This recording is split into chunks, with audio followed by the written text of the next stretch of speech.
रुक जाओ, तुम ये सेब नहीं तोड़ सकते। अरे ये आवाज कहाँ से आ रही है? और तुम कौन हो? और मुझे ये सेब तोड़ने से क्यों रोक रहे हो?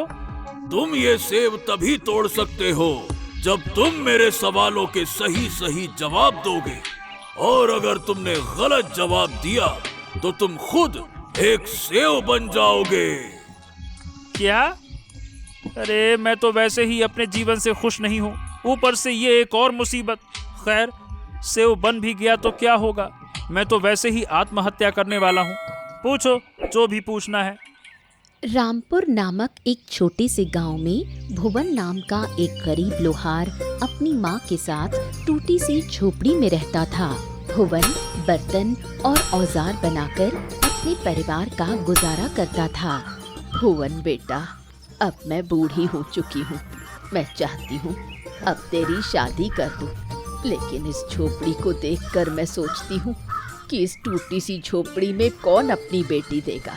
बेटा, तू इस टूटी झोपड़ी को ठीक करवा ले तो मैं तेरी शादी कर दूं। शादी कर लो, शादी कर लो, शादी कर लो। अरे माँ, अभी मुझे शादी नहीं करनी, नहीं करनी, नहीं करनी। मुझे अभी अपने हालात ठीक करने हैं, तब जाकर मैं शादी करूँगा। चलो अब मैं चलता हूँ। इतना कहकर भुवन काम करने चला जाता है।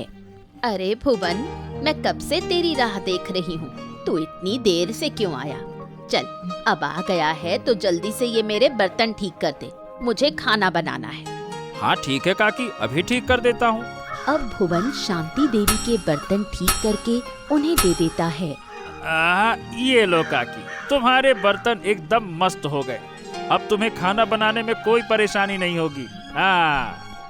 हाँ बेटा, तूने तो मेरे बर्तन एकदम ठीक कर दिए। ये ले अपने पैसे।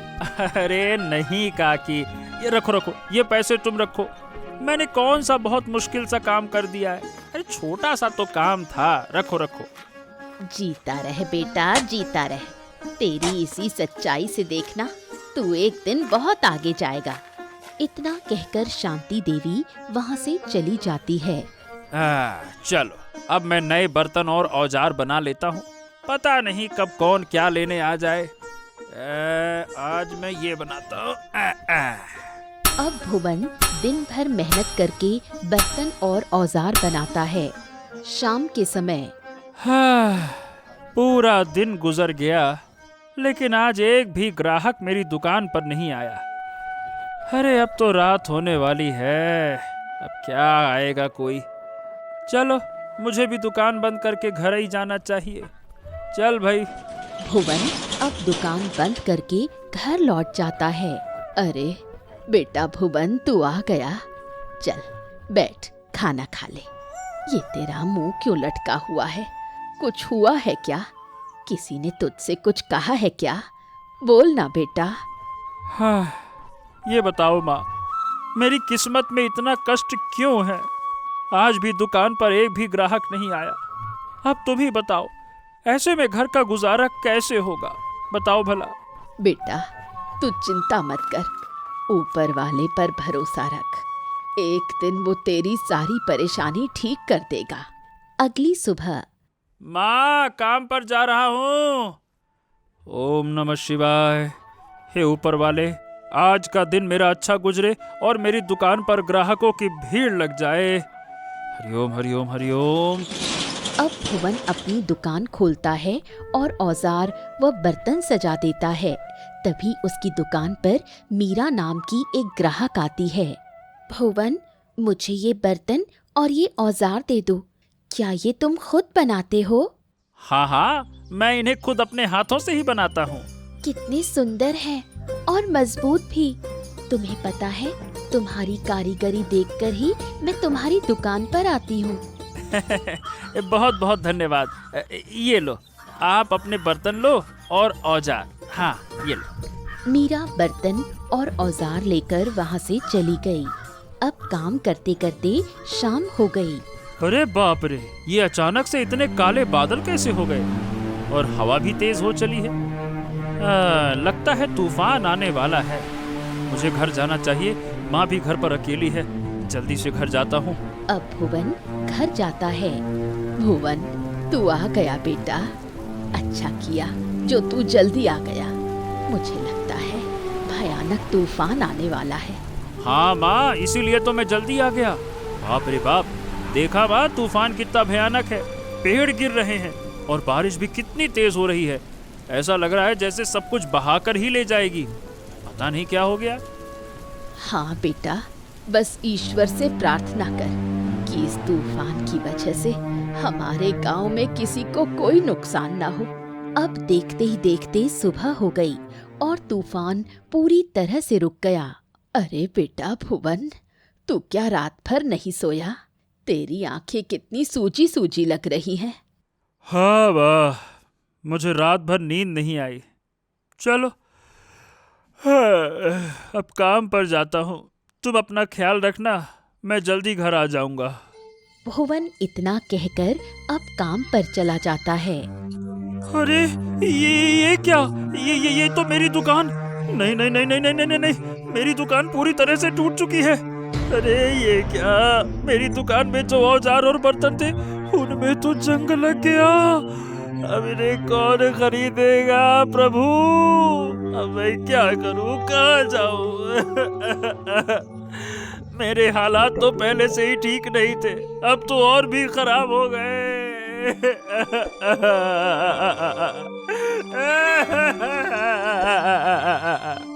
इतना कहकर भुवन जोर जोर से रोने लगता है। अरे क्या हो गया भुवन बेटा, तू रो क्यों रहा है? अरे अरे अरे अरे, तेरी दुकान तो पूरी तरह से टूट चुकी है। अरे बेटा, तेरा तो बड़ा नुकसान हो गया। अब तू क्या करेगा? मुझे क्या बताओ, मुझे कुछ समझ में नहीं आ रहा काका कि मैं क्या करूं, किससे मदद मांगूं? अरे शांत हो जा बेटा, रो मत, हिम्मत से काम ले। तू एक काम कर, सेठ चमन लाल के पास जा, शायद वो तेरी कुछ मदद कर सके। अब भुवन हरिया की बात मानकर सेठ चमन लाल के पास जाता है। सेठ जी मेरी मदद कर दीजिए, मैं बड़ी मुश्किल में हूँ। मेरा सब कुछ तबाह और बर्बाद हो गया है। सेठ जी मेरी मदद कर दीजिए। अरे दूर रहकर बात कर मुझसे, दूर चल दूर चल। अरे ससुर का नाती कहीं का, तेरा सब कुछ बर्बाद हो गया तो मैं क्या करूं? मैंने क्या सबका ठेका ले रखा है क्या? जिसको देखो मुंह उठाकर मेरे पास चला आता है। अरे जब सब कुछ तबाही हो गया है तो जाकर कहीं मर क्यों नहीं जाता है? मेरे पास क्यों आ गया है? मैं तेरी कोई मदद नहीं कर सकता। मेरे खुद के हालात खराब चल रहे हैं, बात करता है। अरे चल जा यहाँ से, देख क्या रहा है, बेवकूफ कहीं का। भुवन सेठ चमनलाल की बातों से दुखी हो जाता है और वहाँ से चला जाता है। अब मैं क्या करूं, कहाँ जाऊं? शायद सेठ जी सही कह रहे थे, जब कुछ बचा ही नहीं तो जिंदगी क्यों जीऊं? मुझे मर ही जाना चाहिए। हाँ, मैं मर जाऊंगा, यही सही रहेगा। मुझे मर जाना चाहिए, मर जाता हूँ। हाँ। भुवन ये सोचकर अब एक पेड़ के पास जाता है और वहाँ फांसी का फंदा लगाता है। अब इस पेड़ से लटककर मैं अपनी जान दे दूंगा, फिर सब कुछ ठीक हो जाएगा। भुवन ये सोचकर जैसे ही फांसी लगाने वाला होता है, तभी एक मैना उसे आवाज देती है। जब मरने वाले ही हो तो जाते जाते मेरा एक काम कर दो। मेरा पंख टूट चुका है, मैं उड़ नहीं सकती।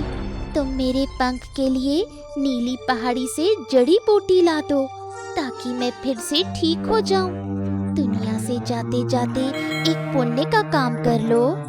भुवन मैना की बातों को कुछ देर सोचता है, फिर कहता है, ठीक है, मैं तुम्हारी मदद करने के लिए तैयार हूँ। वैसे भी उसके बाद मैं ईश्वर के पास चला जाऊंगा। चलो, मुझे नीली पहाड़ी का रास्ता बताओ, मेरे कंधे पर बैठ जाओ। चलो। अब मैना भुवन के कांधे पर बैठ जाती है और दोनों नीली पहाड़ी की ओर निकल पड़ते हैं। बाप रे बाप, इतनी देर हो गई चलते चलते। ये तुम्हारी नीली पहाड़ी कब आएगी भाई? बस थोड़ी दूर और फिर हम अपनी मंजिल तक पहुंच जाएंगे। तुम्हें वो पेड़ दिख रहा है? जिसमें लाल लाल सेब निकले हैं? हाँ, वो सेब मुझे लाकर दे दो, मुझे बहुत भूख लगी है। वाह, अब तुम्हें सेब चाहिए, भूख लगी है। वाह भाई वाह। ठीक है, तुम यहीं बैठो, मैं लाता हूँ। मैं भी पता नहीं किस मुश्किल में फंस गया हूँ। कहाँ चला था मरने और कहाँ आ गया सेब तोड़ने। अब भुवन सेब के पेड़ के पास जाता है और जैसे ही सेब तोड़ने के लिए हाथ आगे बढ़ाता है, वैसे ही एक आवाज आती है। रुक जाओ, ये सेब तुम नहीं तोड़ सकते। अरे, ये आवाज कहाँ से आ रही है? कौन हो तुम? और मुझे ये सेब तोड़ने से क्यों रोक रहे हो? तुम ये सेब तभी तोड़ सकते हो जब तुम मेरे सवालों के सही सही जवाब दोगे, और अगर तुमने गलत जवाब दिया तो तुम खुद एक सेब बन जाओगे। क्या? अरे, मैं तो वैसे ही अपने जीवन से खुश नहीं हूँ, ऊपर से ये एक और मुसीबत। खैर, सेब बन भी गया तो क्या हो गया, मैं तो वैसे ही आत्महत्या करने वाला हूँ। पूछो भाई, क्या पूछना है, पूछो। ऐसी कौन सी चीज है जो रात में चमकती है, दिन में गायब हो जाती है? ऐसी तो एक ही चीज है, जुगनू, और क्या।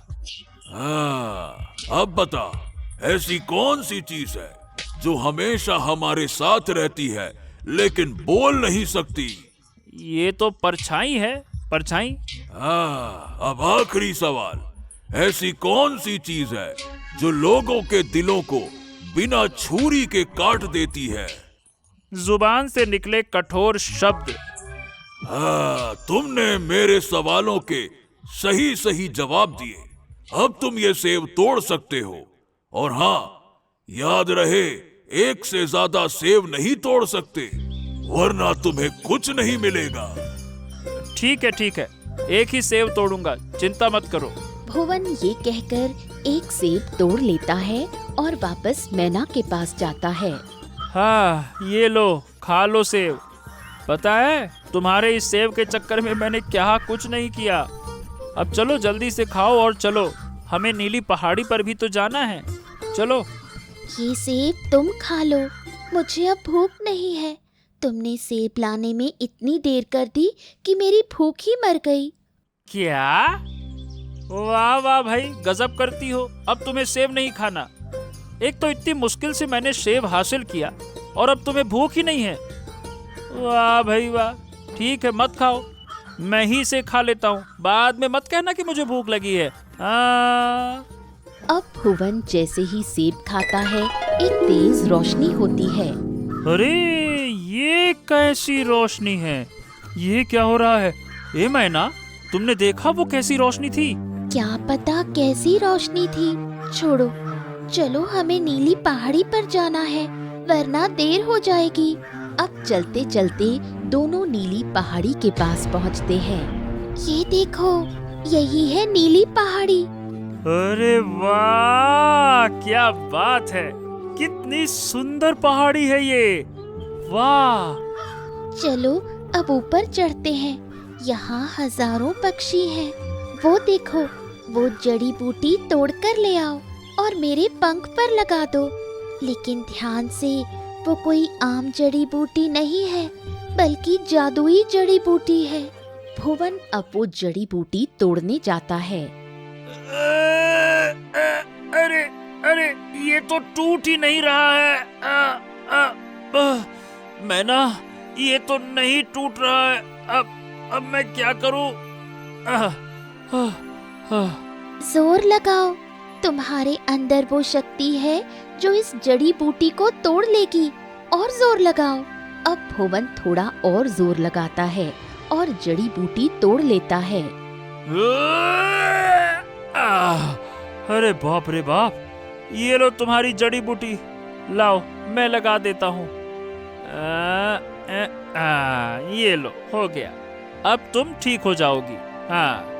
जड़ी बूटी लगाते ही उस मैना का पंख एकदम ठीक हो जाता है। देखो भुवन, मेरा पंख ठीक हो गया है। देखो देखो, मैं उड़ रही हूँ। अरे वाह, तुम बहुत अच्छे हो भुवन, तुम्हारा बहुत बहुत धन्यवाद। हाँ, सही बताऊं, आज तुम्हारी मदद करके न जाने क्यों मुझे बहुत खुशी हो रही है। ऐसा लग रहा है जैसे मेरा मन एकदम शांत हो गया है। तो क्या अब तुम आत्महत्या नहीं करोगे? तुमने अपना इरादा बदल लिया है? अब हाँ, मैं इस तरह से नहीं करूंगा। मुझे जीवन का सही मतलब आज समझ में आया। मैं मुश्किल वक्त में हार नहीं मान सकता। इस मुश्किल वक्त में मुझे अपना सहारा खुद बनना होगा। सुनो भुवन, तुमने जो सेब खाया था वो जादुई सेब था और उस सेब की शक्तियाँ अब तुम्हारे अंदर हैं। अब तुम बहुत शक्तिशाली हो चुके हो। क्या तुम सच कह रही हो? लेकिन इस शक्ति का मैं क्या करूँगा? ये तुम्हें समय आने पर खुद पता चल जाएगा। अब मैं चलती हूँ, अपना ख्याल रखना। अगली सुबह सुनो सुनो सुनो, 3 दिन के बाद राजकुमारी के लिए वर चुना जाएगा जो शीतल पहाड़ी के मजबूत पत्थर को जोड़ देगा। उससे राजकुमारी नंदनी का विवाह किया जाएगा। जो कोई भी इस योग्य हो वो 3 दिन बाद राजमहल के मैदान में आ जाए। अरे वाह, ये तो बड़ा अच्छा मौका है। क्यों ना इस मुकाबले में मैं भी अपनी किस्मत आजमा कर देखूं। हाँ, मैं एक बार कोशिश जरूर करूंगा। इसके लिए मुझे कड़ी मेहनत करनी होगी। अब भुवन 3 दिन खूब मेहनत करता है और खुद को शारीरिक तौर पर तैयार कर लेता है। 3 दिन बाद मैंने कई तरह के पत्थर तोड़ कर खुद को मजबूत तो बना लिया है। अब देखता हूँ राजमहल में क्या होता है। अब भुवन अपना हथौड़ा लेकर राजमहल के मैदान में जाता है। महाराज, मैं भी एक बार कोशिश करना चाहता हूँ। क्या आप मुझे मौका देंगे? हम सूरवीर तो ये पत्थर तोड़ ना सके, और ये देखो, ये चिरकुट आया है एक आम आदमी ये पत्थर तोड़ने।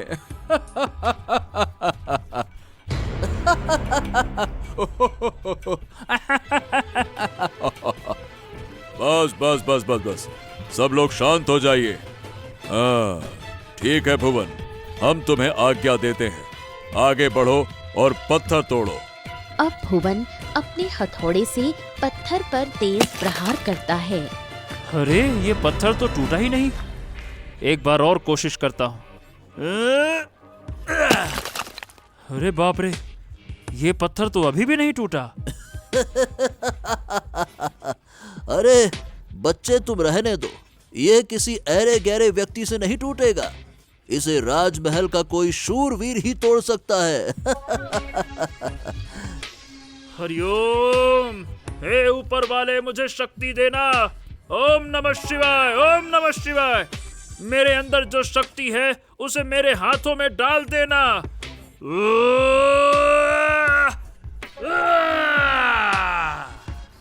भुवन इतना कहकर एक बार और कोशिश करता है और पत्थर टूटकर 2 टुकड़े हो जाता है। अरे वाह वाह वाह वाह। वाह भुवन वाह, तुमने तो हैरान कर दिया। मुझे तुम जैसे शूरवीर की ही तलाश थी। मैं अपनी बेटी के लिए तुम जैसा शूरवीर ही ढूंढ रहा था। धन्यवाद महाराज, लेकिन ये सब मेरी दोस्त मैना की वजह से हुआ है। पिछले दिनों मैं आत्महत्या करने जा रहा था। तब मुझे मेरी एक दोस्त मैना मिली। उसने मुझे बातों ही बातों में जीवन का सही मतलब सिखाया। और आज मुझे देखिए, मैं एक कमजोर इंसान से ताकतवर इंसान बन गया। भुवन की बातें सुनकर वहां बैठे सभी लोगों की आंखें नम हो जाती हैं। भुवन, तुम्हारी सच्चाई और सादगी मुझे भा गई है। मुझे तुमसे अच्छा वर कहीं नहीं मिल सकता। अगले दिन भुवन और राजकुमारी की धूमधाम से शादी हो जाती है और फिर भुवन जैसे एक लोहार को राजमहल का राजा घोषित कर दिया जाता है। अब भुवन अपनी माँ और राजकुमारी के साथ राजमहल में खुशी खुशी रहने लगता है। एक छोटे से गांव में, जिसकी हर सुबह पक्षियों के मधुर कलरव और खेतों में लहलहाती फसलों से होती थी, वहां रूपा नाम की एक युवा महिला रहती थी। रूपा का रूप साधारण था, पर उसकी आंखों में एक गहरी चमक थी जो उसके शांत स्वभाव को दर्शाती थी। पर उसकी एक कमी जो उसके लिए अभिशाप बन गई थी, वो थी उसके सिर पर बालों का ना होना। उसके सिर पर बस कुछ ही बाल थे जो मुश्किल से दिखाई देते थे। रूपा का पति राजेश शहर में काम करने गया हुआ था। उसने रूपा से वादा किया था कि वो जल्द ही वापस आएगा और वो एक नई जिंदगी शुरू करेंगे। लेकिन राजेश की गैर मौजूदगी में गांव की औरतें और मर्द रूपा का जीना मुश्किल कर रहे थे। देखा बेचारी रूपा को, उसका पति उसे ऐसे ही छोड़ गया। कौन कहता भला, कौन रहता भला ऐसी गंजी औरत के साथ। बेचारे राजेश को क्या पता था कि शादी के बाद उसे ऐसी बीवी मिलेगी। शायद वो शहर में ही किसी अच्छी औरत के साथ बस गया होगा। रूपा इन बातों को सुनती और उसका दिल दर्द से भर उठता। वो अपने घर के अंदर ही सिमट कर रह गई थी। हर रात वो अपनी खिड़की से चांद को देखती और अपने पति को याद करती। उसकी आंखों में आंसू छलक आते थे। उसे डर लगने लगा था कि कहीं गांव वालों की बातें सच न हो जाएं। भगवान, क्या मेरे बाल कभी नहीं आएंगे? क्या मेरा पति मुझे छोड़ देगा? एक रात गांव के दो सबसे बहादुर आदमी शंभू और मोहन एक दूर के गांव से वापस आ रहे थे। रात का घना अंधेरा था और जंगल की हवा में एक अजीब सी खामोशी थी। अरे आराम से चल भाई शंभू, जरा धीरे धीरे चल। हे शंभू, मैं क्या कह रहा हूँ? ए भाई, ये रास्ता कुछ ठीक नहीं लग रहा है। अरे समझ में आ रहा है तुझे? ये जंगल कुछ ज्यादा ही शांत है। ए शंभू आराम से सुन तो। अरे डरपोक कहीं के, हम दो पहलवान साथ में हैं तो कौन हमारा क्या कर सकता है? दांत पुड़वक कहीं का, चल जल्दी जल्दी चल। तभी हवा में सरसराहट की आवाज आई। दोनों ने मुड़कर देखा तो उनके सामने एक विशाल काली आकृति खड़ी थी। उसके बाल इतने लंबे थे कि वो जमीन पर घसीट रहे थे। वो एक चुड़ैल थी जिसकी आंखों से आग निकल रही थी। चुड़ैल ने अपने लंबे बालों से शंभू और मोहन पर हमला किया और देखते ही देखते उन्हें अपने बालों में लपेटकर गायब कर दिया। अगली सुबह गांव में मातम छा गया। हर कोई शंभू और मोहन के गायब होने की खबर से डर गया था। लोगों ने ये मान लिया था कि उन्हें उसी चुड़ैल ने मारा है जिसकी ताकत उसके बालों में थी। अरे भैया, उस चुड़ैल को हराना नामुमकिन है। अरे उसकी ताकत उसके बालों में है। और नहीं तो क्या, लेकिन फिर भी हमें उस चुड़ैल को खत्म करना होगा, वरना वो एक एक करके हम सबको खा जाएगी। अरे लेकिन कौन जाएगा उसके पास? कौन है इतना बहादुर जो उसके बाल काटने की हिम्मत करे? बताओ भला। रूपा ने ये सब सुना और उसका मन बेचैन हो उठा। एक तरफ गांव वालों का डर था तो दूसरी तरफ उसकी अपनी पीड़ा। एक दिन रूपा नदी में पानी भरने गई। जैसे ही वो वहां पहुंची, गांव की औरतों ने फिर से उसका मजाक उड़ाना शुरू कर दिया। देखो आ गई गंजी, लगता है इसका पानी भी इसके बालों की तरह कम ही होगा। रूपा ने आज तक कभी किसी को पलटकर जवाब नहीं दिया था, लेकिन आज उसके अंदर का सब्र टूट चुका था। आंखों में आंसू लिए वो मटका वहीं छोड़ देती है और गांव से बाहर जाने लगती है। मैं यहाँ नहीं रह सकती। इन लोगों के तानों से तो अच्छा है कि मैं अकेली मर जाऊं। वो जंगल के रास्ते पर चल पड़ी। रोते रोते वो इतना थक गई कि उसे पता ही नहीं चला कि वो किस रास्ते पर जा रही है। अचानक वो ऐसी जगह पर पहुंच गई जहां का रास्ता बिल्कुल अनजान था। तभी उसे दूर एक कुटिया दिखाई दी जहां से हल्की सी रोशनी आ रही थी। उसने सोचा कि शायद वहां कोई इंसान हो। चलो एक बार कुटिया को देख कर आती हूँ, शायद कोई मिल जाए। उसने हिम्मत करके कुटिया का दरवाजा खोला। अंदर घुसते ही उसकी सांसें रुक गई। सामने एक चुड़ैल बैठी थी। उसके पास तरह तरह के पकवान रखे थे। रूपा कई दिनों से भूखी थी और पकवान देखकर उसका मन बेचैन हो उठा। चुड़ैल गहरी नींद में थी।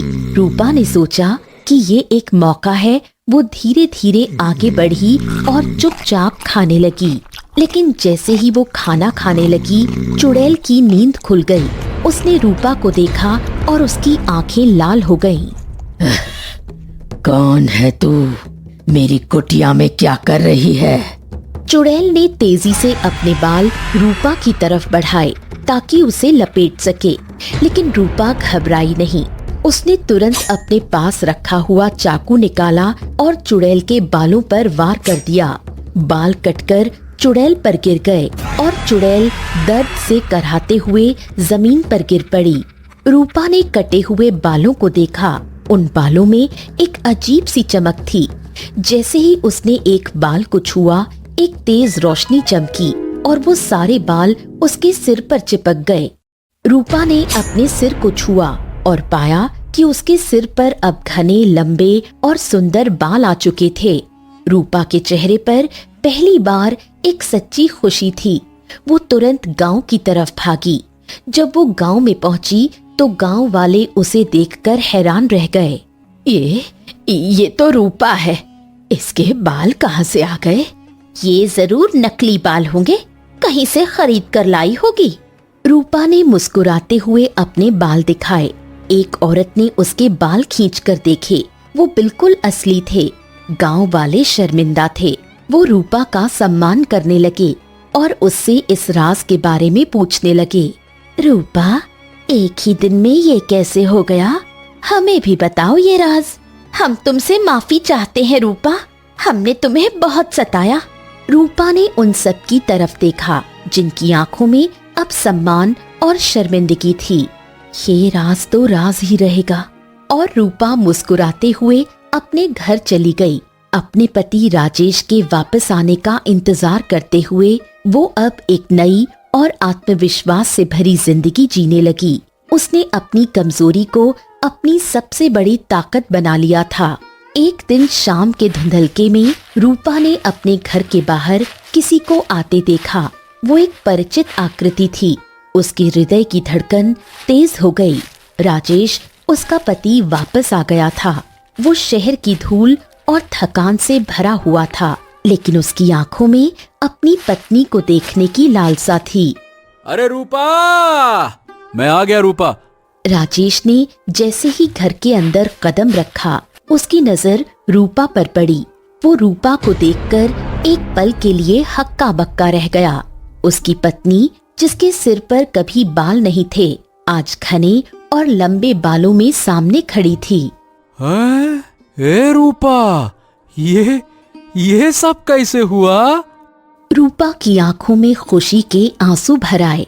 वो राजेश की तरफ दौड़ी और उसे गले लगा लिया। वो दोनों एक दूसरे से लिपटकर रोने लगे। ये आंसू सालों के दर्द, अकेलेपन और इंतजार के थे। मुझे पता था आप वापस आएंगे, मुझे विश्वास था।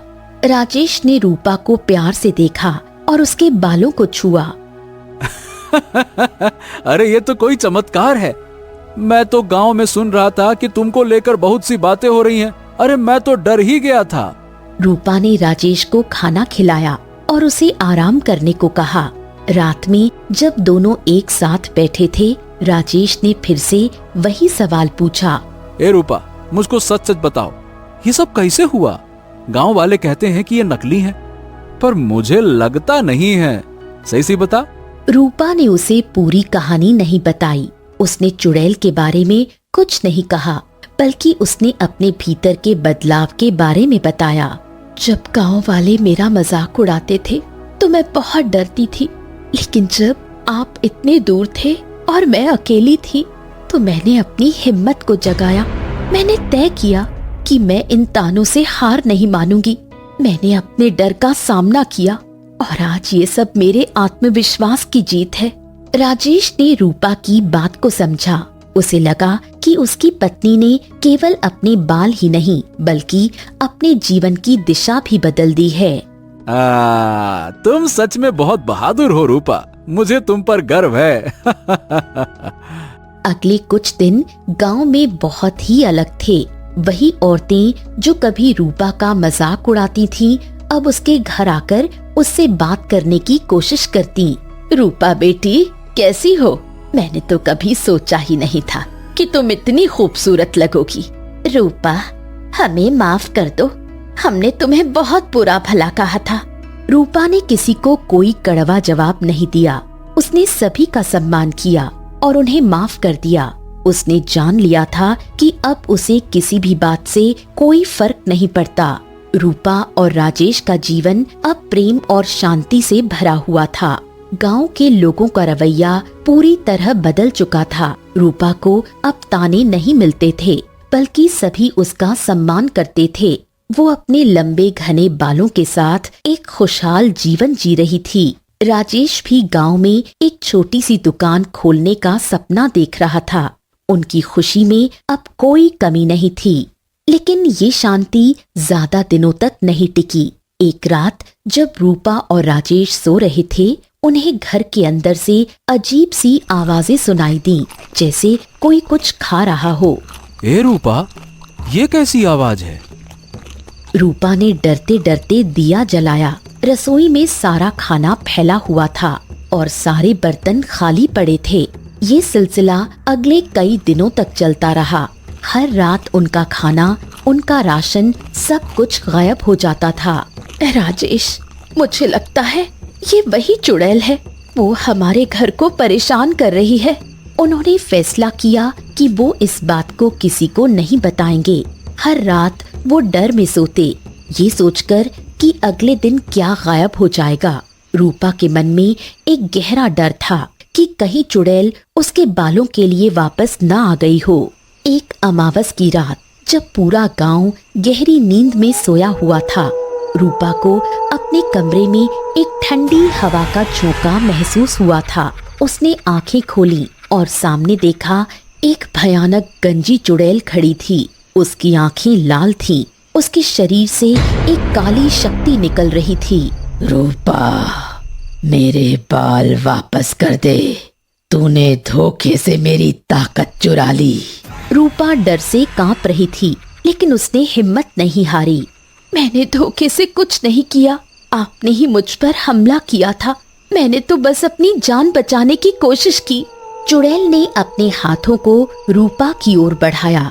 रूपा जानती थी कि अगर उसने अपने बाल दे दिए तो वो फिर से उसी अपमानित जीवन में लौट आएगी। उसकी आंखों से आंसू बहने लगे और वो जमीन पर घुटने टेक कर बैठ गई। मुझसे मेरे बाल मत लो। इन बालों से मुझे मेरा सम्मान मिला है, मेरा पति वापस मिला है। इन बालों ने मुझे वो जीवन दिया है जो मैंने कभी सोचा भी नहीं था। मेरे सिर पर बाल ना होने के कारण मुझे हर कोई ताने देता था, मेरा मजाक उड़ाता था।